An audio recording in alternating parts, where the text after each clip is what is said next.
Turauga 77. Sawa.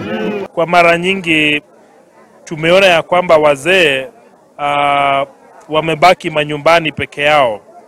Vijana ama watoto wao kwa mara nyingi huwa hawamo nyumbani, wameenda kufanya kazi mjini ama mijini, na wazazi huwa wanasahaulika.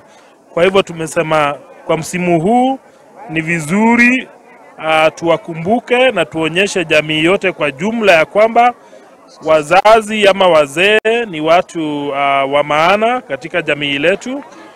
Leo hapa tumeweza kuwapa vyakula tofauti tofauti wazee 500, na huu mradi si wa hapa Embu peke yake. Huu mradi unaendelea pande tofauti tofauti nchini, kaunti tofauti tofauti. What we are advocating, if you go to the developed world, America, Asia, Europe and the like, they have senior citizen residence.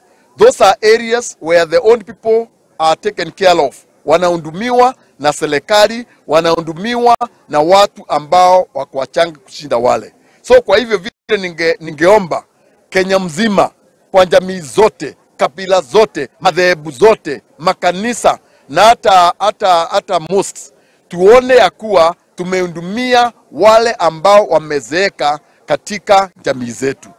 Na kwa kweli hawa watu vile nilipata ni watu wamefinyiliwa, wengine hawapati chakula, wengine wakipata kesho hawana matumaini ya kupata. Na kwa hakika niko na shukrani mingi kwa wale walifikiria hii maneno. And one thing I can say is that it's a good idea to continue supporting the old, and more so to make sure that they are living and enjoying their life as it's supposed to be. Kama kanisa tumejaribu vile tuwezavyo, but sometimes sababu wa wingi ya watu tunalemewa, na ninaendelea kuhimiza wale wako na wazazi wao, kwa sababu ni watu wako na watoto, hata kama watoto wao wengine waliingia kwa madawa wakakuwa ni useless, but wale wako na uwezo ningeomba tu wachukue hii nafasi na watunze wazazi wao.